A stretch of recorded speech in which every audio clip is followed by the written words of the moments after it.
Hello दोस्तों, मैं विकास विकास exam mentor पर आपका हार्दिक स्वागत करता हूं। आज मैं फिर से आप लोगों के लिए एक नया सेट लेकर आ गया हूं जो कि हिंदी का सेट है। ठीक है, और सेट नंबर 13 और सेट नंबर 14 है। ठीक है, इससे पहले मैं 1 से लेकर 12 तक सेट करवा चुका हूं। अगर आप लोगों ने नहीं देखा है तो जाकर उसको भी आप लोग देख लीजिएगा। ठीक है, एग्जाम का डेट थोड़ा सा आगे बढ़ा है तो इसमें आप लोग सुस्त मत रहिएगा। ठीक है, जो समय मिला है उसको अच्छे से यूटिलाइज कीजिए। तो जितना भी मैं सेट करवाया हूँ जाकर उसको रिवीजन कीजिए। हिंदी के अतिरिक्त जीके जीएस और करंट का भी जितना सेट है ये रुक्मणी प्रकाशन का वो सारा हम करवा दिए हैं। ठीक है, एग्जाम से पहले हम सारा कंप्लीट करवा दिए थे। जो कि एग्जाम होने वाला था अभी तो टल चुका है, थोड़ा सा आगे गया है। तो आप लोग जाकर उसका रिवीजन कीजिए। और ये हिंदी का भी करवा दिए, उसका भी रिवीजन कीजिए। और आज मैं 13 नंबर और 14 नंबर सेट करवाने जा रहा हूँ। तो चलिए हम लोग से क्वेश्चन नंबर 1 पर चलते हैं। और उससे पहले मैं बता दूं कि अगर आप लोगों ने कोई ये वीडियो चैनल को लाइक और सब्सक्राइब नहीं किया है तो कर दीजिएगा। और कमेंट भी कर दीजिएगा और शेयर भी कर दीजिएगा। चलिए हम लोग एक नंबर क्वेश्चन की ओर चलते हैं। तो ये 31 नंबर क्वेश्चन क्या कहता है, 31 से स्टार्ट हो रहा है। चलिए 31 नंबर क्वेश्चन कहता है कि कुंडलीय छंद में चरणों की संख्या कितनी होती है, बताइए। कुंडलीय छंद में चरणों की संख्या कितना होता है? तो 31 का आंसर क्या होगा? 31 का आंसर होगा डी, यानी कि 6। कितना? 6 होता है। नेक्स्ट, इसका उच्चारण स्थान दंत है। इसका उच्चारण स्थान दंत है। तो 32 का आंसर क्या होगा? बी होगा, यानी कि 9। प फ ब भ म, ये क्या है? ये ओष्ठ से है। और यहाँ पर पूछ रहा है दंत से। ठीक है, तो त थ द ध न, ये दंत से बोला जाता है। त थ द ध न, ये क्या है? तो दंत से बोला जाता है। ठीक है, चलिए आगे बढ़ते हैं। इनमें से कौन सा शब्द गौरव का विलोम है? गौरव का विलोम क्या होगा, बताइए। तो 33 का आंसर क्या होगा? 33 का आंसर होगा बी, यानी कि लाघव। गौरव का विलोम क्या होगा? लाघव होगा। नेक्स्ट, इनमें से नाक का बाल होना मुहावरे का अर्थ क्या है? नाक का बाल होना। तो 34 का आंसर क्या होगा? 34 का आंसर होगा डी, अधिक प्यारा होना। क्या होना? अधिक प्यारा होना। नेक्स्ट, 35 नंबर क्वेश्चन कहता है कि निम्नलिखित में से कौन सा शब्द तत्सम है? बताइए, तत्सम शब्द कौन सा है इसमें से? तत्सम सब बताए थे ना, तत्सम क्या होता है, तत्सम और तद्भव क्या होता है। तो तत्सम जो है जो संस्कृत के शब्द के समान हो, संस्कृत के शब्द के समान उच्चारण हो, वो तत्सम होता है। और जो संस्कृत का बदला हुआ रूप उसको हम तद्भव कहते हैं। ठीक है, तो 35 का आंसर क्या होगा, बताइए।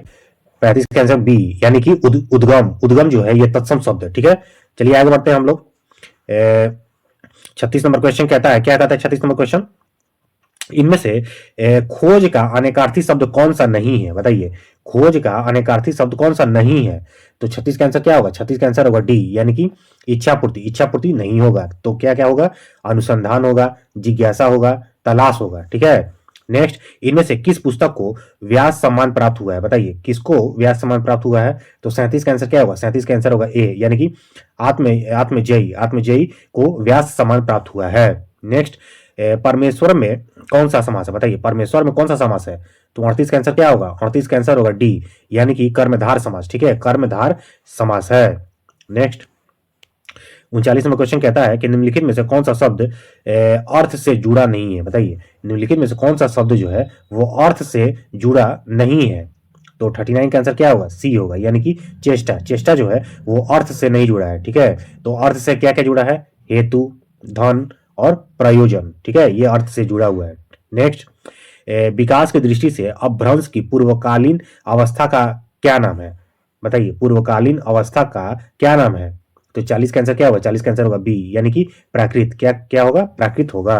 नेक्स्ट, इनमें से कौन सा स्त्रीलिंग शब्द है, बताइए। स्त्रीलिंग को छाटिए इसमें से, स्त्रीलिंग कौन है?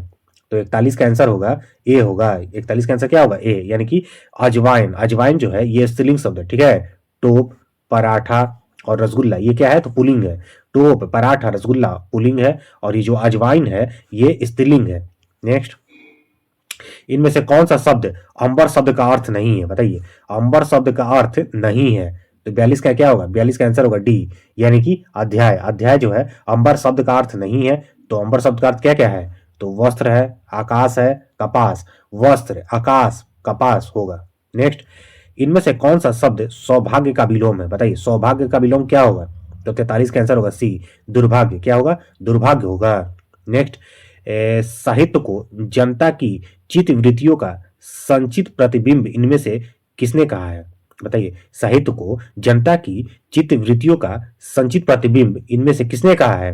तो 44 का आंसर क्या होगा? 44 का आंसर होगा बी, यानी कि रामचंद्र शुक्ल। किसने? रामचंद्र शुक्ल ने कहा है। नेक्स्ट, शुद्ध वाक्य का चयन करें। बताइए शुद्ध वाक्य इसमें से कौन है? तो 45 का आंसर क्या होगा? 45 का आंसर होगा सी, यानी कि मुझे घर घर जाना है। मुझे कहाँ जाना है? तो घर जाना है, ये सही है। ठीक है। नेक्स्ट, किस समास में उत्तर पद यानी कि अंतिम पद प्रधान होता है? ठीक है, तो 46 का आंसर क्या होगा? 46 का आंसर होगा ए, तत्पुरुष समास। तत्पुरुष समास में उत्तर पद यानी कि अंतिम पद प्रधान होता है। नेक्स्ट, इनमें से कौन सा वाक्य अशुद्ध है? बताइए, अशुद्ध वाक्य को छाटिए, कौन सा अशुद्ध है? तो 47 का आंसर होगा बी, उसके आंखों से आंसू निकल पड़े, ये गलत है। उसके आंखों से आंसू निकल पड़े, ये गलत है। तो सही क्या है? तुमने अपनी कलम खो दी, ये सही है। वह अपने आप चला जा रहा था, ये भी सही है। ये अच्छे फल नहीं है, ये भी सही है। ठीक है। नेक्स्ट, शताब्दी व्यंजना किसके भेद के अंतर्गत आता है? शताब्दी व्यंजना जो है वो किसके भेद के अंतर्गत आता है? तो 48 का आंसर होगा बी। क्या होगा? बी, यानी कि व्यंजना, व्यंजना के अंतर्गत आता है। नेक्स्ट, दुबला पतला लड़का को जब हमने दारा सिंह कहा, वो यहाँ कौन सी शब्द शक्ति है? बताइए। तो 49 का आंसर होगा डी, यानी कि व्यंजना। क्या है? तो व्यंजना है। ठीक है, उस पर हमने व्यंग किया। नेक्स्ट, अलंकार का शाब्दिक अर्थ क्या होता है? बताइए, अलंकार का शाब्दिक अर्थ क्या होता है? तो 50 का आंसर होगा बी, यानी कि आभूषण। क्या? आभूषण होता है।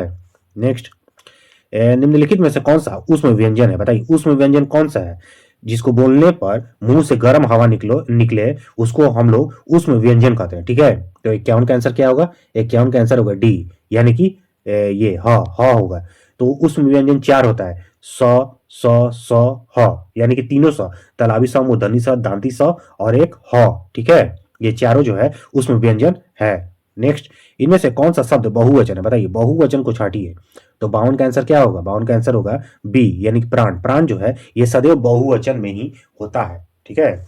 नेक्स्ट, इनमें से सही शब्द कौन सा है? बताइए, सही शब्द कौन सा है? तो 53 का आंसर क्या होगा? 53 का आंसर होगा ए, कृतघ्न। कृतघ्न जो है ये सही है। ठीक है, कृतघ्न क्या है? सही है। नेक्स्ट, ये 54 नंबर क्वेश्चन कहता है कि इनमें से कौन सा शब्द तत्सम है? तत्सम, तत्सम को का पहचान कीजिए, तत्सम। तो 54 का आंसर क्या होगा? बताइए। 54 का आंसर होगा सी, यानी कि पवन। पवन जो है ये तत्सम शब्द है। ठीक है, पवन क्या है? तत्सम शब्द है। नेक्स्ट, पहला ज्ञानपीठ पुरस्कार किस भाषा के लेखक को मिला था? तो 55 का आंसर क्या होगा? 55 का आंसर होगा डी, यानी कि मलयालम। ठीक है, पहला जो ज्ञानपीठ पुरस्कार दिया गया था वो मलयालम भाषा के लेखक को दिया गया था। ठीक है। नेक्स्ट, हिंदी इनमें से किस भाषा परिवार की भाषा है? हिंदी इनमें से किस भाषा परिवार की भाषा है? तो 56 का आंसर क्या होगा? 56 का आंसर होगा ए, यानी कि भारोपीय। भारोपीय परिवार। कौन सा परिवार? तो भारोपीय परिवार की भाषा है। नेक्स्ट, हिंदी में मूलतः वर्णों की संख्या कितनी होती है? बताइए, हिंदी में मूलतः वर्णों की संख्या कितनी होती है? तो 57 का आंसर होगा बी, यानी कि 52। कितना? 52 होता है। नेक्स्ट, 58 नंबर क्वेश्चन, इनमें से आसमान का पारिभाषिक शब्द कौन सा है? बताइए, आसमान का पारिभाषिक शब्द कौन सा है? तो 58 का आंसर क्या होगा? बी, यानी कि व्योम। क्या होगा? व्योम होगा। नेक्स्ट, दिए गए वाक्य का वह भाग ज्ञात कीजिए जिसमें कोई त्रुटि है। ठीक है, तो कहने की आवश्यकता नहीं है कि पुरुष किंतु नारी एक दूसरे के पूरक है। ठीक है, तो इसमें गलती कहां पर है? बताइए। तो 59 का आंसर होगा सी, पुरुष किंतु नारी। पुरुष किंतु नारी नहीं होगा, पुरुष और नारी। पुरुष और नारी एक दूसरे के पूरक है, तो ये इसी में गलती है। ठीक है। नेक्स्ट, 60 नंबर क्वेश्चन कहता है कि इनमें से कौन सा सामान्य वर्तमान काल का उदाहरण है? बताइए, सामान्य वर्तमान काल का उदाहरण कौन सा है?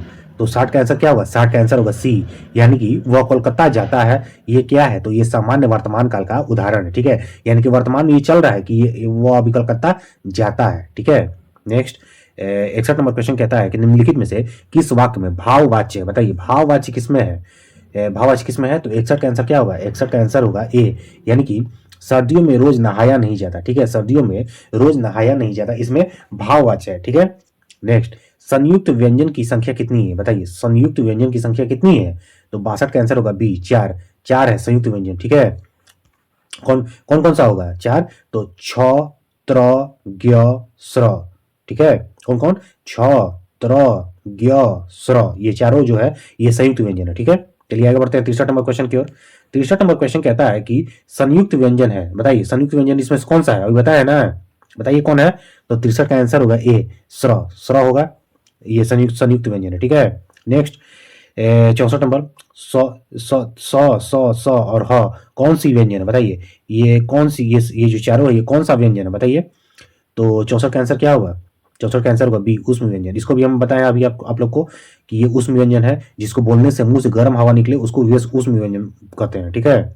नेक्स्ट 65 नंबर क्वेश्चन कहता है कि स्वर सहित व्यंजन को लिखते समय उसके नीचे लगते हैं, क्या लगते हैं? तो 65 का आंसर क्या होगा? 65 का आंसर होगा सी, यानी कि हलंत लगता है। क्या लगता है? हलंत लगता है। नेक्स्ट, पंकज, जलज आदि किस प्रकार के शब्द है? पंकज, जलज आदि किस प्रकार के शब्द है? तो 66 का आंसर क्या होगा? 66 का आंसर होगा सी, योग रूढ़। क्या? योग रूढ़ शब्द। योग रूढ़ शब्द का मतलब क्या होता है? जो एक विशेष अर्थ दे, ठीक है, जो एक विशेष अर्थ दे। तो पंकज का मतलब क्या होता है? पंकज, जलज, ये सब किसका है? तो कमल का है, ठीक है। नेक्स्ट 67 नंबर क्वेश्चन कहता है कि बच्चे गाना गा चुके हैं, इस वाक्य में मुख्य क्रिया की पहचान करें। इसमें इस वाक्य में मुख्य क्रिया क्या है? तो 67 का आंसर होगा सी, यानी कि गा। गा, ठीक है, गा चुके हैं, गा। नेक्स्ट 68 नंबर क्वेश्चन कहता है कि उपसर्ग किसे कहते हैं बताइए। उपसर्ग किसे कहते हैं? तो 68 का आंसर क्या होगा बताइए। बता चुके हैं हम उपसर्ग किसे कहते हैं, उपसर्ग और प्रत्यय किसे कहते हैं, बताए थे ना। अब बताइए उपसर्ग किसे कहते हैं। तो 68 का आंसर होगा बी, जो शब्दांश मूल शब्द के पहले जुड़कर उसके अर्थ में परिवर्तन कर देते हैं अथवा विशेषता उत्पन्न कर देते हैं, ठीक है। तो हम बताते हैं ना कि मूल शब्द के अर्थ पहले लग जाता है, ठीक है। तो यहाँ पर लिखा है ना पहले जुड़कर, तो यही होगा। नेक्स्ट 69 नंबर क्वेश्चन कहता है कि निम्नलिखित में से शब्द युग्मों में कौन सा असंगत है बताइए। निम्नलिखित में से शब्द युग्मों में कौन सा असंगत है? असंगत का चयन कीजिए। तो 69 का आंसर क्या होगा? 69 का आंसर होगा ए, यानी कि कर्नल। अंग्रेजी, कर्नल जो है अंग्रेजी भाषा का शब्द है, ये गलत है, ठीक है। कर्नल जो है अंग्रेजी भाषा का शब्द है, गलत है, ठीक है। सही क्या है? तो कैंची जो है वो तुर्की भाषा का शब्द है, गमला जो है वो पुर्तगाली भाषा का शब्द है, ठीक है। नेक्स्ट 70 नंबर क्वेश्चन कहता है कि दिए गए विकल्पों में से रेखांकित शब्द जो प्राय एक वचन में ही प्रयुक्त होता है उसका चयन करें। बताइए, जो एक वचन में हमेशा प्रयुक्त होता है उसका चयन करना है, ठीक है। तो 70 का आंसर क्या होगा? 70 का आंसर होगा सी, इस वर्ष भी उड़ीसा में बहुत कम वर्षा हुई। इस वर्ष भी उड़ीसा में बहुत कम वर्षा हुई। ये प्राय एक वचन में ही उपयोग होता है, ठीक है, प्रयुक्त होता है। नेक्स्ट 71 नंबर क्वेश्चन कहता है कि अंबर और अंबार युग्म का सही अर्थ क्या है? अंबर का मतलब क्या होता है और अंबार का मतलब क्या होता है बताइए। तो 71 का आंसर क्या होगा? 71 का आंसर होगा सी, अंबर का मतलब होता है आकाश और अंबार का मतलब होता है एक फल विशेष, ठीक है। अंबर का मतलब होता है आकाश और अंबार का मतलब होता है एक फल विशेष। नेक्स्ट, अनुबंध के लिए सटीक अंग्रेजी शब्द क्या होगा बताइए। तो 72 का आंसर क्या होगा? 72 का आंसर होगा बी, यानी कि एग्रीमेंट। क्या? एग्रीमेंट होगा। नेक्स्ट, दिए गए वाक्य का वह भाग ज्ञात करें जिसमें कोई त्रुटि है। ये जिसमें त्रुटि है उसको उसी को ज्ञात करना है, ठीक है। तो कहता है कि तुम्हारे से कोई काम नहीं हो सकता। बताइए किसमें त्रुटि है? तो 73 का आंसर क्या होगा? 73 का आंसर होगा ए, यानी कि ए का मतलब वन, यानी कि तुम्हारे से नहीं तुमसे, ठीक है। यहाँ पर होगा तुम्हारे से, जो लिखा है ये गलत लिखा है, ठीक है। यहाँ पर होना चाहिए तुमसे। नेक्स्ट 74 नंबर क्वेश्चन, दिए गए शब्द के समानार्थी शब्द का चयन करें। समानार्थी शब्द का चयन करना, ठीक है। तो हिमालय का समानार्थी क्या होगा बताइए। हिमालय का समानार्थी क्या होगा? तो 74 का आंसर होगा सी, यानी कि नगराज। क्या होगा? नगराज होगा। नेक्स्ट, अनंत किसका परिवाची है बताइए। अनंत जो है वो किसका परिवाची है? तो 75 का आंसर होगा ए, अथा। अथा का परिवाची है। एक तरफ अनंत है और एक तरफ अथा है, यानी कि दोनों समानार्थी है एक दूसरे के। नेक्स्ट 76 नंबर क्वेश्चन कहता है कि दिए गए वाक्य का वह भाग ज्ञात करें जिसमें कोई त्रुटि है, ठीक है। तो जिसमें त्रुटि है उसको ज्ञात करना है। तो शिकारी ने शेर पर गोली चलाया। शिकारी ने शेर पर गोली चलाया, इसमें कहां पर त्रुटि है? तो 76 का आंसर होगा बी, गोली चलाया। गोली चलाया इसमें त्रुटि है, ठीक है। गोली चलाया इसमें त्रुटि है, ठीक है। चलाया नहीं होगा, चलाई होगा। शिकारी ने शेर पर गोली चलाई होगा, ठीक है। चलिए नेक्स्ट 77 नंबर, ये रिक्त स्थान है, रिक्त स्थान को भरना है, ठीक है। मुझे खाली स्थान है कि आपकी दावत में सम्मिलित नहीं हो सकूंगा, ठीक है। तो यहाँ पर खाली स्थान की जगह पर क्या भराएगा बताइए। तो 77 का आंसर होगा बी, यानी कि खेद। तो मुझे खेद है कि आपकी दावत में सम्मिलित नहीं हो सकूंगा, ठीक है। नेक्स्ट, ये भी रिक्त स्थान को भरना है। तो राम खूब कसरत करता है, खाली स्थान, वह पहलवान बन जाएगा। तो 78 का आंसर क्या होगा? 78 का आंसर होगा सी, यानी कि ताकि। तो राम खूब कसरत करता है, ताकि वह पहलवान बन जाए। नेक्स्ट 79 नंबर क्वेश्चन, निम्न वाक्यों में से सामान्य वाक्य काल के वाक्य का चयन कीजिए। तो 79 का आंसर क्या होगा, जो कि समान वर्तमान काल में है, ठीक है, उसी का चयन करना है जो कि समान वर्तमान काल में है। तो 79 का आंसर होगा ए, मैं शास्त्रीय संगीत तल्लीनता से सुनती हूँ। मैं शास्त्रीय संगीत तल्लीनता से सुनती हूँ, ये क्या है, तो ये समान वर्तमान काल में है वाक्य, ठीक है। 80 नंबर क्वेश्चन कहता है कि निम्नलिखित वाक्यों के किस शब्द की वर्तनी शुद्ध है। तो शुद्ध को चुनना है, ठीक है, शुद्ध को चुनना है। तो इसका प्रमुख कारण अनुशासनहीनता ही है, इसका प्रमुख कारण अनुशासनहीनता ही है। तो 80 का आंसर क्या होगा, बी, यानी कि अनुशासनहीनता, ये शुद्ध है, ठीक है, ये शुद्ध है, सॉरी अशुद्ध है। यहाँ पर अशुद्ध को चुनना था, तो इसका प्रमुख कारण अनुशासनहीनता ही था, तो ये गलत है, अनुशासनहीनता जो है ये गलत है। नेक्स्ट 81 नंबर क्वेश्चन कहता है कि किस वाक्य में बालित करना मुहावरे का उचित प्रयोग हुआ है, ठीक है। बातिल करना का अर्थ क्या होता है, बातिल करना का अर्थ क्या होता है, तो 81 का आंसर होगा डी, यानी कि तुम तो केवल सबकी बात को बातिल करना जानते हो, खुद हवाई किले बनाते रहते हो। तुम तो केवल सबकी बातों को बातिल करना जानते हो, खुद हवाई किले बनाते रहते हो, यही होगा इसका, ठीक है। नेक्स्ट 81 नंबर क्वेश्चन, 82 नंबर पर हम लोग चलते हैं। निम्नलिखित वाक्य खंडों के शुद्ध क्रम में व्यवस्थित वाक्य का चयन करें। भारत माता के पैरों में, भारत माता के पैरों में, ठीक है, भारत माता के पैरों में, आगे बढ़ते हैं। बेड़ियां पड़ी रही कई सौ वर्षों तक पराधीनता की, कई सौ वर्षों तक पराधीनता की, ठीक है। तो यहां पर क्या करना है, तो यहां पर शुद्ध क्रम, यानी कि शुद्ध क्रम लगाना है, ठीक है, शुद्ध क्रम लगाना है। तो ये 82 का आंसर क्या होगा, 82 का आंसर होगा डी, यानी कि 82 का आंसर होगा डी, कई सौ वर्षों तक भारत माता के पैरों में पराधीनता की बेड़ियां पड़ी रही, ये वाक्य का सही क्रम है, ठीक है, ये वाक्य का क्या है, तो सही क्रम है, ठीक है। नेक्स्ट 83 नंबर क्वेश्चन कहता है कि निम्नलिखित वाक्यों में से किस विकल्प में वाक्य विन्यास शुद्ध है, बताइए किस विकल्प में वाक्य विन्यास शुद्ध है। तो 83 का आंसर क्या होगा, 83 का आंसर होगा बी, यानी कि निराला और महादेवी के काव्य में गीति का सुंदर विधान है। निराला और महादेवी के काव्य में गीति का सुंदर विधान है, ये सही है। नेक्स्ट 84 नंबर क्वेश्चन कहता है कि घड़ी में घर जले 9 घड़ी भद्रा, ठीक है, घड़ी में घर जले 9 घड़ी भद्रा, इस लोकोक्ति के उचित अर्थ का चयन करें। इसका मतलब क्या होता है, ये जो लोकोक्ति दिया गया है इसका अर्थ क्या होता है। तो 84 का आंसर क्या होगा, 84 का आंसर होगा सी, यानी कि हर काम शुभ घड़ी में करने को कहकर आवश्यक कार्य के लिए भी टाल मटोल करते हुए संकट के समय होशियारी से काम न लेना, ठीक है। नेक्स्ट 85 नंबर,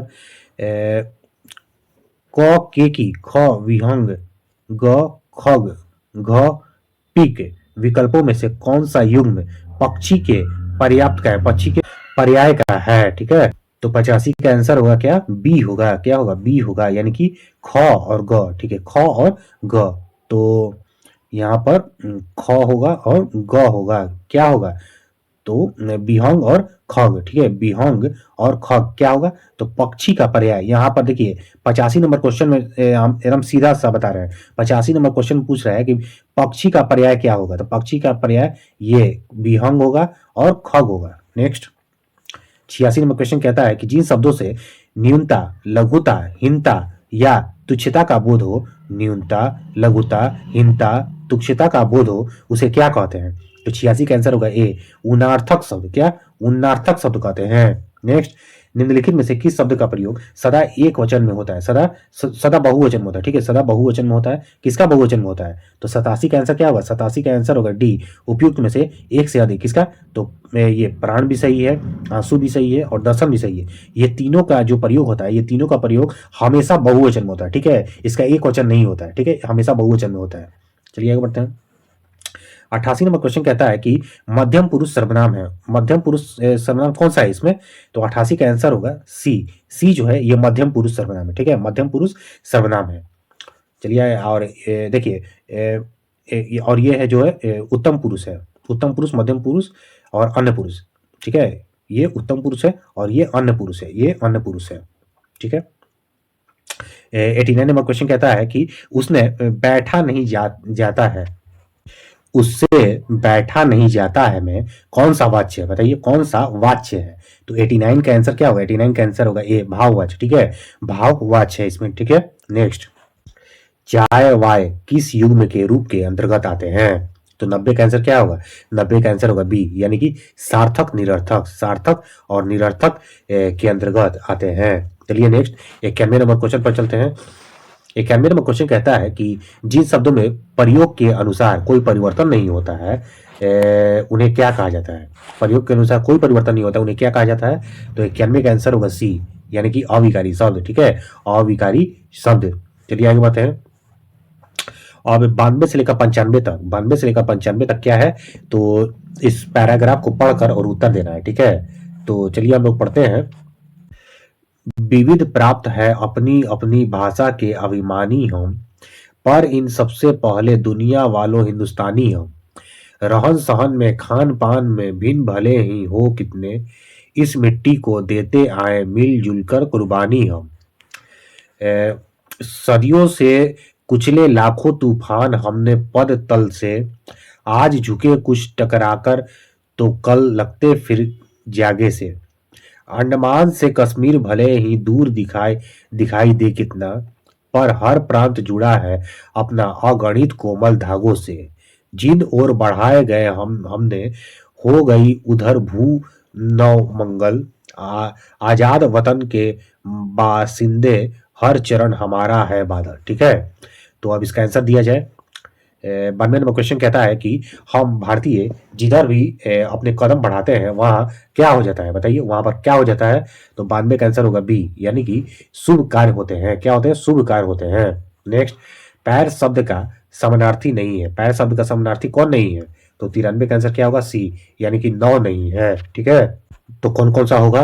पद होगा, चरण होगा। ठीक है, पद और चरण पैर का समानार्थी होगा, लेकिन नौ नहीं होगा। ठीक है। नेक्स्ट, 94 नंबर क्वेश्चन कहता है कि कविता के अनुसार विविधताओं के बीच भी हम एक हैं, क्योंकि सबसे पहले हम क्या है? तो 94 का आंसर होगा सी, यानी कि हम भारतीय हैं। ठीक है, कविता के अनुसार विविधताओं के बीच हम एक हैं, क्योंकि हम सबसे पहले हम क्या हैं? तो भारतीय हैं। ठीक है। नेक्स्ट, समाज की दृष्टि से शेष से भिन्न पद है। समाज की दृष्टि से शेष से भिन्न पद क्या है? तो 95 का आंसर क्या होगा? सी, यानी कि अपनी अपनी अपनी अपनी ये शेष से भिन्न पद है। ठीक है। नेक्स्ट, अब 96 से लेकर 100 तक क्या करना है? तो ये फिल इन द ब्लैंक्स भरना है। ठीक है, तो चलिए पढ़ते हैं इसको। उन दिनों हम रेलवे क्वार्टरों में रहते थे। मैं अपने खाली स्थान क्या होगा? तो 96 का आंसर क्या होगा? 96 का आंसर ये होगा, मैं अपने मित्र केशव के साथ घर की ओर चला जा रहा था। एकाएक तेज। तो 97 का क्या होगा? 97 का आंसर होगा सी, एकाएक तेज हवा चलने लगी। अचानक क्या है? अचानक क्या हुआ? तो 98 का आंसर होगा सी, अचानक कड़कड़ धड़ाम। अचानक कड़ धड़ाम करता हुआ एक बहुत क्या है? एक बहुत, तो 99 का आंसर होगा डी, एक बहुत विशाल शीशम का वृक्ष गिर पड़ा। केशव खाली स्थान, केशव क्या है? तो 100 का आंसर होगा बी, यानी कि बाल केशव बाल बचा। ठीक है, तो दोस्तों ये सेट नंबर 13 था। ये सेट नंबर कितना था? सेट नंबर 13 था, और जो कि 70 क्वेश्चन था, और 70 क्वेश्चन का मैं डिस्कशन करवा दिया। अब हम लोग चलते हैं सेट नंबर 14 की ओर। ठीक है, सेट नंबर 14 की ओर चलते हैं। और उससे पहले मैं बता दूं कि अगर आप लोगों ने चैनल को सब्सक्राइब नहीं किया है तो कर दीजिए, और लाइक और कमेंट और ये शेयर भी कर दीजिए। ठीक है, जिससे मुझे अच्छा लगता है, और मैं रोज एक नया सेट के साथ आपके सामने हाजिर हो जाता हूँ। ठीक है, तो चलिए हम लोग से सेट नंबर 14 की ओर चलते हैं, और आ गया सेट नंबर 14। ठीक है, सेट नंबर 14 का 31 नंबर क्वेश्चन से स्टार्ट होता है। तो चलिए इसको अपन लोग पढ़ते हैं। इनमें से कौन सा वाक्य अकर्मक क्रिया का उदाहरण नहीं है? बताइए, अकर्मक क्रिया का उदाहरण नहीं है तो क्या होगा इसका आंसर? तो इसका आंसर होगा सी, क्या होगा, राम क्रिकेट खेलता है, ये क्या है, तो ये अकर्मक क्रिया का उदाहरण नहीं है, यानी कि ये सकर्मक क्रिया है, ठीक है, ये सकर्मक क्रिया है। राम खेलता है, क्या खेलता है, तो क्रिकेट खेलता है, ठीक है, तो ये सकर्मक क्रिया है, ठीक है। चलिए आगे बढ़ते हैं। इनमें से किस पुस्तक को व्यास सम्मान प्राप्त हुआ है, बताइए। तो 32 का आंसर क्या होगा, 32 का आंसर होगा ए, यानी कि व्योम केस दरवेश को व्यास सम्मान मिल गया है, ठीक है।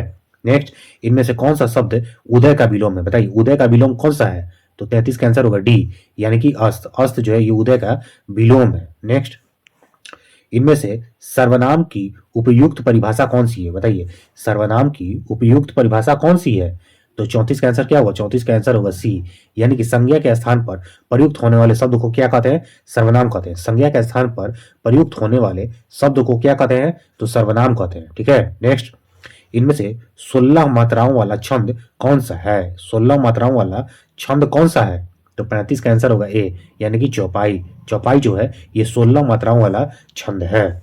नेक्स्ट, 36 नंबर क्वेश्चन कहता है कि इनमें से किसका उच्चारण स्थान कंठ है, बताइए, किसका उच्चारण स्थान जो है वो कंठ है, तो ये किसका है, तो कवर, क ख ग घ अंग, यानी कि 36 का आंसर क्या होगा, बी, ग जो है ये इसका उच्चारण स्थान क्या है, तो कंठ है। नेक्स्ट, 37 नंबर क्वेश्चन कहता है कि शब्दों की आवृत्ति इनमें से किस अलंकार में होती है, बताइए, शब्दों की आवृत्ति जो है इनमें से किस अलंकार में होता है, तो 37 का आंसर क्या होगा, 37 का आंसर होगा सी, यानी कि अनुप्रास अलंकार में, किसमें, अनुप्रास अलंकार में। नेक्स्ट, यथा संभव में इनमें से कौन सा समास है, यथा संभव में इनमें से कौन सा समास है, तो 38 का आंसर क्या होगा, डी होगा, यानी कि अव्ययी भाव, अव्ययी भाव, ठीक है। क्यों, क्योंकि देखिए यहाँ पर आगे जो है यथा लगा हुआ है, यथा, ये एक ट्रिक है, आगे यथा लगा रहा है तो वो अव्ययी भाव समास होगा, आगे भर लगा रहा है तो अव्ययी भाव समास होगा, आगे प्रति लगा रहा है तो अव्ययी भाव समास होगा।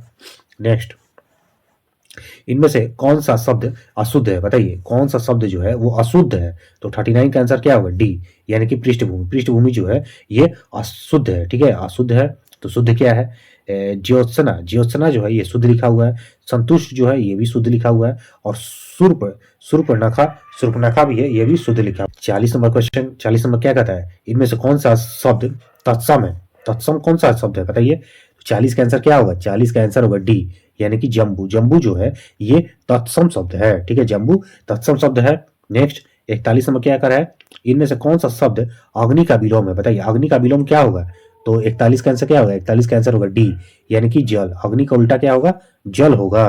नेक्स्ट, 42 नंबर क्वेश्चन कहता है कि जिन संज्ञाओं की विशेषता बताई जाती है उन्हें क्या कहा जाता है, बताइए, तो 42 का आंसर क्या होगा, 42 का आंसर होगा सी, यानी कि विशेष है, ठीक है, किसको क्या कहते हैं, विशेष से कहते हैं।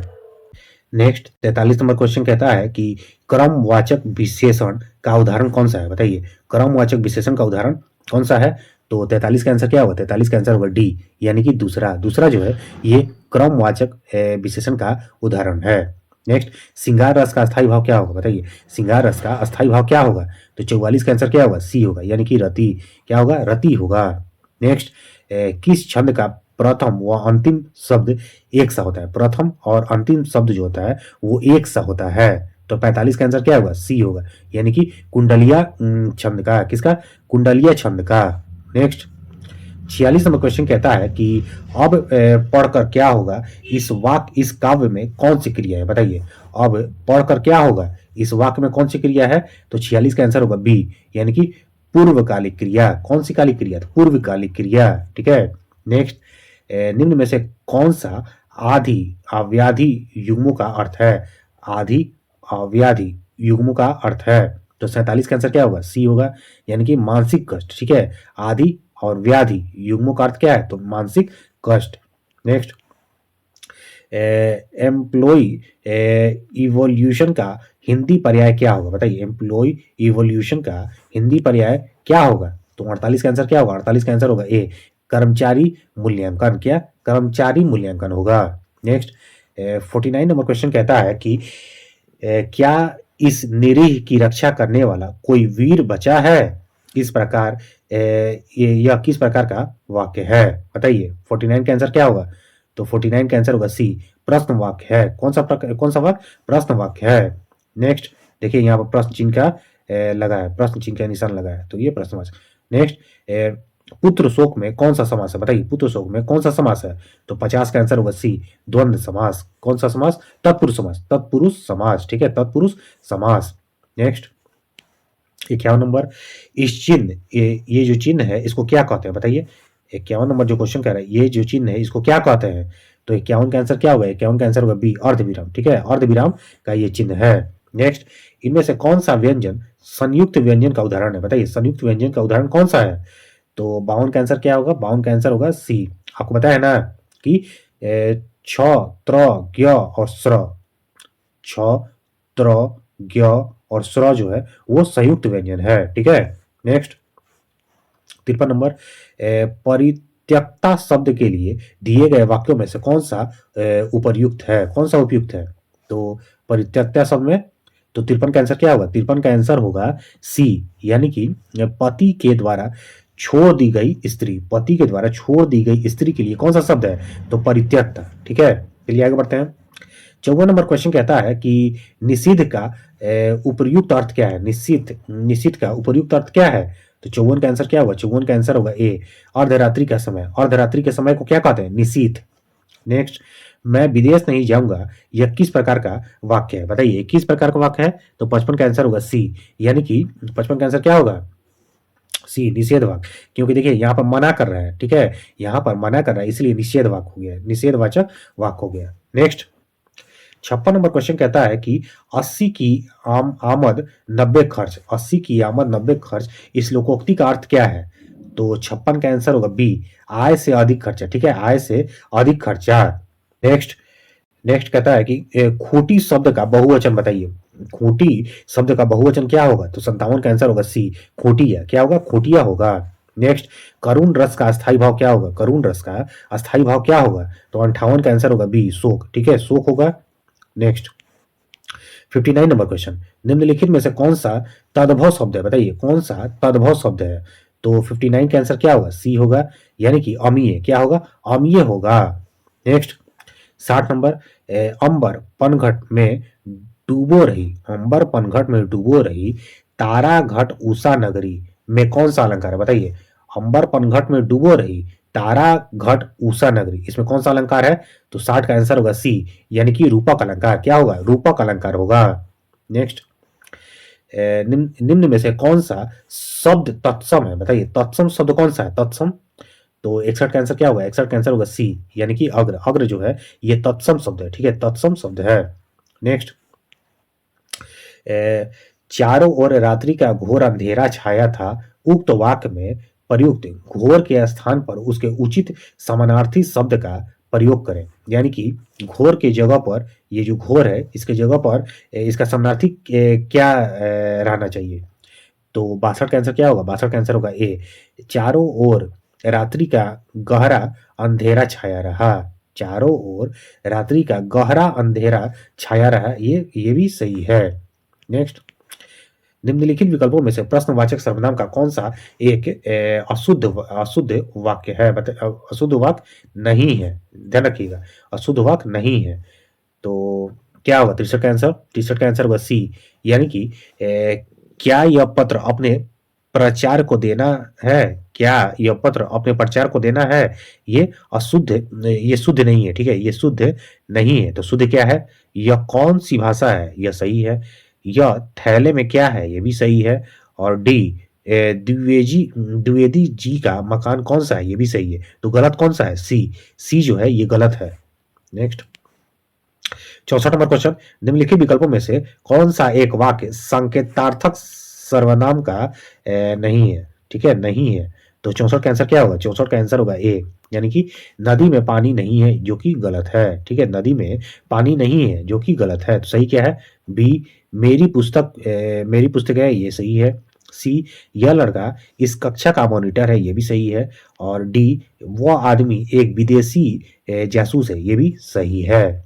नेक्स्ट, 65 नंबर क्वेश्चन कहता है कि मैं रविवार के दिन तुम्हारे घर आऊंगा। वाक्य के काले वाक्य खंड के स्थान पर उचित वाक्य खंड का शब्द प्रयोग करें, यानी कि मैं रविवार के दिन, ये के दिन की जगह पर क्या आएगा?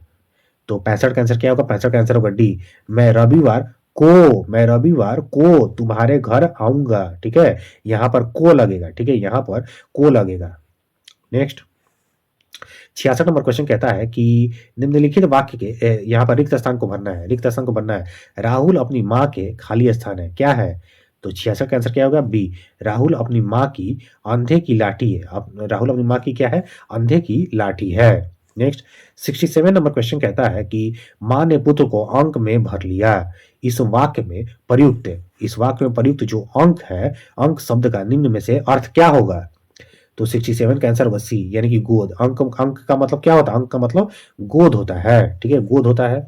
नेक्स्ट हिमाद्री का उपयुक्त परिवाची शब्द क्या होगा? बताइए, हिमाद्री का परिवाची शब्द क्या होगा? तो 68 का आंसर होगा डी, यानी कि हिमालय। क्या होगा?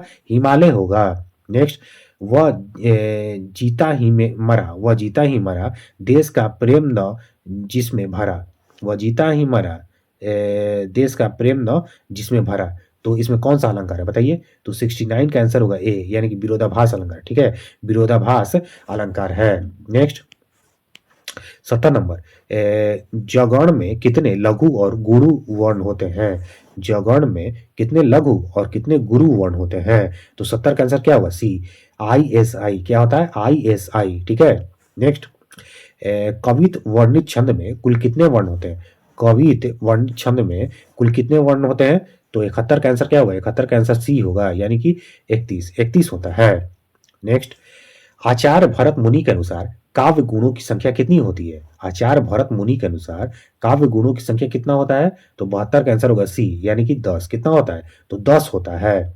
नेक्स्ट निम्नलिखित में से रस के अवयव अवयव कौन है? बताइए, रस का अवयव कौन है? तो 73 का आंसर क्या होगा? डी, यानी कि इनमें से सभी। ठीक है, विभव, अनुभव, संचारी भाव। विभव, अनुभव और संचारी भाव, ये सभी रस के अवयव हैं। नेक्स्ट 74 नंबर क्वेश्चन कहता है कि सही वर्तनी वाले शब्द का चयन करें। इसमें सही वर्तनी वाले शब्द कौन सा है? तो 74 का आंसर होगा बी, यानी कि परिणति। परिणति जो है ये सही वर्तनी है। ठीक है। नेक्स्ट दिए गए वाक्य का वह भाग ज्ञात करें जिसमें कोई त्रुटि है। बताइए, जिसमें कोई त्रुटि है। यदि कोई त्रुटि नहीं है तो कोई त्रुटि नहीं है चुने। बताइए किसमें त्रुटि? राम की दाहिनी दिशा में गोविंद बैठा है। बताइए किसमें त्रुटि है? तो 75 का आंसर होगा डी। 75 का आंसर होगा डी, यानी कि दो कहां पर है? यहां पर है। तो दाहिनी दिशा में यहां पर ये गलत है। ठीक है, दाहिनी दिशा में ये गलत है। ठीक है। नेक्स्ट 76 नंबर क्वेश्चन कहता है कि यह त्रुटि वाले चुनना है। ठीक है, त्रुटि वाले चुनना है। तो इस जंगल के पीछे एक पिशाचनी रहा करती थी। इस जंगल के पीछे एक पिशाचनी रहा करती थी। तो बताइए कहां पर गलती है? तो 76 का आंसर होगा डी, एक पिशाचनी जो है इसी में गलती है। ठीक है। नेक्स्ट सही वर्तनी वाले शब्द का चयन करें। सही वर्तनी वाले शब्द का चयन करें। तो 77 का आंसर क्या होगा? ए, यानी कि पौराणिक। पौराणिक जो है ये सही है। पौराणिक जो है ये सही है, और ये सब क्या है? तो गलत है। नेक्स्ट 78 नंबर, रिक्त स्थान को भरना है। तो साहित्य और समाज का खाली स्थान संबंध है। क्या संबंध है? तो 78 का आंसर क्या होगा? 78 का आंसर ए होगा, साहित्य और समाज का घनिष्ठ संबंध है। कैसा संबंध है? तो घनिष्ठ संबंध है। नेक्स्ट 79 नंबर क्वेश्चन, इसको भी भरना है, रिक्त स्थान। तो उसकी खुशी का खाली स्थान मैं आज तक नहीं जान पाया। तो 79 का आंसर क्या होगा? ए होगा, यानी कि कारण। उसकी खुशी का कारण मैं आज तक नहीं जान पाया, ये सही होगा। नेक्स्ट 80 नंबर क्वेश्चन, इसको पढ़कर और उसका आंसर देना है। तो दिए गए वाक्य में काले खंड को प्रतिस्थापित करने के लिए सबसे उपयुक्त विकल्प का चयन करें। यदि इसे प्रतिस्थापित करने की आवश्यकता नहीं है तो विकल्प किसी बदलाव की आवश्यकता नहीं है, उसका चयन करें। तो कहता है कि अपने उज्जवल भविष्य के लिए हमारा उद्देश्य सफलता प्राप्ति होनी चाहिए। तो बताइए क्या होगा इसकी जगह पर? क्या होगा? तो 80 का आंसर क्या होगा? ए, सफलता प्राप्त होनी चाहिए होगा। ठीक है, सफलता प्राप्त होनी चाहिए। यहां पर दिया ना सफलता प्राप्त होनी चाहिए, तो यहां पर होगा सफलता प्राप्त होनी चाहिए, ही सही होगा। नेक्स्ट 81 नंबर क्वेश्चन कहता है कि ये जो रेड कलर का दिया हुआ है इसके जगह पर क्या होगा? तो इधर उधर भटकते हुए आवारे पशु लोगों के खेतों में जा पहुंचे। इधर उधर भटकते हुए आवारे पशु लोगों के खेतों में जा पहुंचे। तो 81 का आंसर क्या होगा? ए होगा, आवारा पशु लोगों के। आवारा पशु, लोगों के, ठीक है, ये सही होगा। नेक्स्ट 82 नंबर, इनमें से विस्मयादि बोधक चिन्ह कौन सा है, बताइए। विस्मयादि बोधक चिन्ह कौन सा है, तो 82 का आंसर क्या होगा, बी होगा, यानी कि ये जो है ये विस्मयादि बोधक चिन्ह है। नेक्स्ट अरे तुम आ गए, इसमें अरे के बाद कौन सा चिन्ह प्रयोग किया गया है, अरे के बाद कौन सा चिन्ह प्रयोग किया गया है, तो 83 का आंसर होगा ए, विस्मयादि बोधक, कौन सा, विस्मयादि बोधक चिन्ह। नेक्स्ट आल्हा छंद में कितनी मात्राएं होती है, आल्हा छंद में कितना मात्राएं होता है, तो 84 का आंसर होगा सी, यानी कि 31 मात्रा, कितना मात्रा, 31 मात्रा। नेक्स्ट इनमें से आवृत्तिवाचक विशेषण का उदाहरण कौन सा है, आवृत्तिवाचक विशेषण का उदाहरण कौन सा है, तो 85 का आंसर होगा डी, चौगुना, चौगुना जो है ये आवृत्तिवाचक विशेषण का उदाहरण है।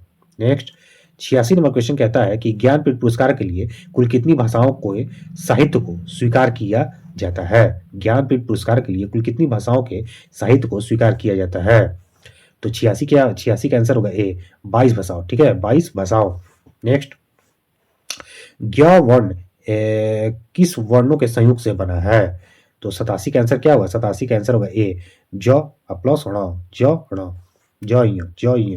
नेक्स्ट 88 नंबर, तालव्य, महाप्राण, घोष व्यंजन वर्ण का उदाहरण कौन सा है, जो तालव्य भी हो, महाप्राण भी हो और घोष हो, ठीक है, तो 88 का आंसर क्या होगा, 88 का आंसर होगा सी, यानी कि झ जो है ये तालव्य भी है, महाप्राण भी है और घोष भी है, ठीक है। नेक्स्ट नोटिफिकेशन का हिंदी पर्याय क्या होगा, नोटिफिकेशन का हिंदी पर्याय क्या होगा, तो 89 का आंसर होगा डी, यानी कि अधिसूचना, क्या, अधिसूचना। नेक्स्ट हरिद्रा शब्द का तद्भव रूप क्या है, हरिद्रा का तद्भव रूप क्या है, तो 90 का आंसर क्या होगा, डी, यानी कि हल्दी, क्या होगा, हल्दी होगा। नेक्स्ट 91 सर्वोपरि का सही संधि विच्छेद कौन सा होगा, सर्वोपरि का सही संधि विच्छेद कौन सा होगा, तो 91 का आंसर होगा ए, सर्वधन ऊपरी, सर्वधन ऊपरी। नेक्स्ट अब 92 से लेकर 96 तक ये फिल इन द ब्लैंक्स को भरना है, तो चलिए भरते हैं। दिवाली भारत में खाली स्थान क्या होगा, 92 का आंसर क्या होगा, सी, यानी कि मनाया, दिवाली भारत में मनाए जाने वाले सबसे बड़े त्योहार है, ये हर साल इस पर्व को कार्तिक, कार्तिक क्या, तो 93 का आंसर होगा सी, कार्तिक माह में बड़ी धूमधाम से मनाया जाता है। इस त्योहार के आने के क्या है, तो 94 का आंसर होगा डी, आने के कुछ दिनों पहले ही इसकी तैयारी आरंभ हो जाती है। लोग अपने घरों में साफ सफाई और रंग रोगन का काम क्या, तो काम 95 का क्या होगा, तो 95 का आंसर होगा सी, यानी कि काम आरंभ, काम क्या, काम आरंभ कर देते हैं। इस दिन घरों और बाजारों को क्या किया जाता है, घरों और बाजारों को क्या किया जाता है, तो 95 का आंसर होगा, इससे 96 का आंसर क्या होगा, तो घरों और बाजारों को बी, यानी कि खूब क्या किया जाता है, तो घरों और बाजारों को खूब सजाया जाता है, ठीक है, घरों और बाजारों को खूब सजाया जाता है, हो गया। अब यहाँ पर 97 से लेकर 100 तक क्या करना है, तो इस गद्यांश को पढ़कर और उत्तर देना है, ठीक है, तो चलिए पढ़ते हैं। आदिम आर्य घुमक्कड़ ही थे, यहाँ से वहां वे घूमते रहते थे, घूमते भटकते ही वे भारत पहुंचे थे। यदि घुमक्कड़ी का बाना उन्होंने न धारण किया होता, यदि वे एक स्थान पर ही रहते, तो आज भारत में उनके वंशज न होते। भगवान बुद्ध घुमक्कड़ तथा भगवान महावीर घुमक्कड़ थे। वर्षा ऋतु के कुछ महीनों को छोड़कर एक स्थान में रहना बुद्ध के वश का नहीं था। 35 वर्ष की आयु में उन्होंने बुद्धत्व प्राप्त किया। 35 वर्ष से 80 वर्ष की आयु तक जब उनकी मृत्यु हुई, 45 वर्ष वे निरंतर घूमते ही रहे। अपने आप को समाज सेवा और धर्म प्रचार में लगाए।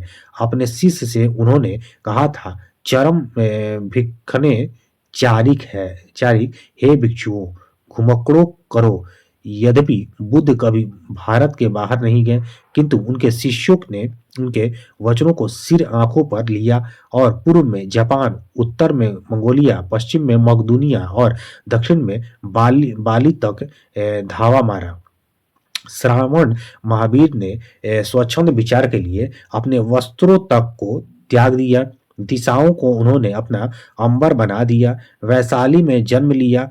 पावा में क्या किया, तो पावा में शरीर त्याग किया। जीवन पर्यंत घूमते रहें, मानव के कल्याण के लिए, मानवों के राह प्रदर्शन के लिए और शंकराचार्य बाहर वर्षों की अवस्था में संन्यास लेकर कभी केरल, कभी मिथिला, कभी कश्मीर और कभी बद्रिकाश्रम में घूमते रहे।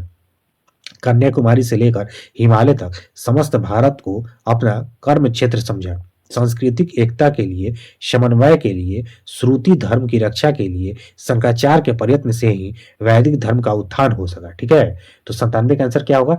घुमक्कड़ शब्द में कौन सा प्रत्यय है? उपसर्ग और प्रत्यय। प्रत्यय कहाँ लगता है? तो शब्द के पीछे लगता है। ठीक है, तो 97 का आंसर क्या होगा? 97 का आंसर होगा ए, यानी कि अक्कड़। अक्कड़ जो है ये प्रत्यय है। ठीक है, नेक्स्ट, महावीर स्वामी का जन्म कहाँ हुआ था? तो 98 का आंसर क्या होगा? बी होगा, यानी कि वैशाली में हुआ था। नेक्स्ट, स्वच्छंद में कौन सा संधि है? स्वच्छंद में कौन सा संधि है? तो 99 का आंसर क्या होगा? डी होगा, यानी कि व्यंजन संधि होगा, व्यंजन संधि। नेक्स्ट, महावीर बुद्ध ने जब बुद्धत्व प्राप्त किया तब उनकी अवस्था कितनी थी? तो 100 का आंसर क्या होगा? बी होगा, यानी कि 100 का आंसर क्या होगा? बी होगा, यानी कि 35 वर्ष। तो दोस्तों ये सेट नंबर 14 था, जो कि 70 क्वेश्चन का, इसका भी मैंने डिस्कशन कर दिया। और आप लोग के एग्जाम को देखते हुए हम बिना रुके आप लोग के लिए ये सेट डिस्कस करवा रहे हैं। तो आप लोग भी इस चैनल को सब्सक्राइब, लाइक और शेयर कर दीजिए, जिससे मुझे अच्छा लगता है और मैं सभी एग्जाम के लिए नया नया सेट लेकर आता हूँ आप लोगों के लिए। तो आज के लिए इतना ही, और मैं फिर कल नया सेट के साथ हाजिर हो जाऊंगा। तो अभी के लिए इतना ही। और सुनिए एक और बात, एग्ज़ाम बहुत नज़दीक है, आप लोग बहुत अच्छे से पढ़िए। थोड़ा सा 20 दिन या 25 दिन एग्ज़ाम का डेट आगे बढ़ा हुआ है एईडीओ के लिए, और बिहार दरोगा तो 18 तारीख और 21 तारीख को ही है। तो अभी 2-3 एग्ज़ाम, बहुत बड़ा-बड़ा एग्ज़ाम, 2-3 एग्ज़ाम बहुत ही सर पर है, ठीक है? अभी बहुत ही नज़दीक है। तो थोड़ा-सा भी इसमें सुस्त मत पड़िएगा, पूरा लगे रहिए। और जितना भी करवाए हैं, सारा रुक्मणी प्रकाशन का सेट है, बहुत ही अच्छा सेट सेट माना जाता है। तो ये सभी का आप लोग पढ़ लीजिए, ठीक है? तो अभी के लिए इतना ही, धन्यवाद।